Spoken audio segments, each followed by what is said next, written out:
महाराष्ट्राच्या चंद्रपूर विधानसभा मतदारसंघामध्ये येणारं एक गाव. या गावामध्ये एक झोपडीसारखं घर आहे.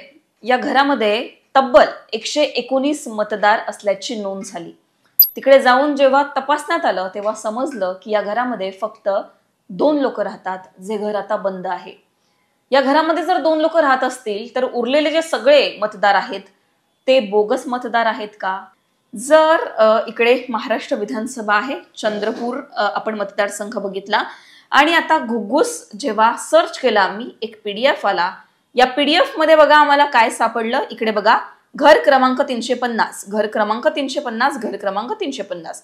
मी तुम्हाला वर वर जाऊन दाखवते. 350 350 350. आणखीन वर आपण जाऊ. हे बघा, 350 हा क्रमांक काही संपत नाहीये. इकडे बघा, घर क्रमांक 350, घर क्रमांक 350. एकूणच जर आपण बघितलं तर 119 मतदार एकाच ऍड्रेसवर आपल्याला पाहायला मिळत आहे. घुग्गुस मधल्या एका घरामध्ये, जे घर झोपडीसारखं आहे, त्या घरामध्ये इकडे बघा, तुम्हाला इथूनच एक क्लिअर होईल. इलेक्शन कमिशनच्या वेबसाईटवर जाऊन आपण चेक केलेलं आहे आणि हे खरंच त्याचं समजतंय. घुग्गुस मध्ये एका बंद खोलीमध्ये, जे घर झोपडीसारखं आहे, त्या घरामध्ये 100हून अधिक मतदार इथे आपल्याला दिसत आहेत. तर इलेक्शन कमिशनच्या वेबसाईटवरच आपल्याला हे पाहायला मिळत आहे. आता यानंतर असं म्हणण्यात येत आहे की हा सगळा जो घोळ आहे, या घोळाला इलेक्शन कमिशन काय उत्तर देणार आहे का,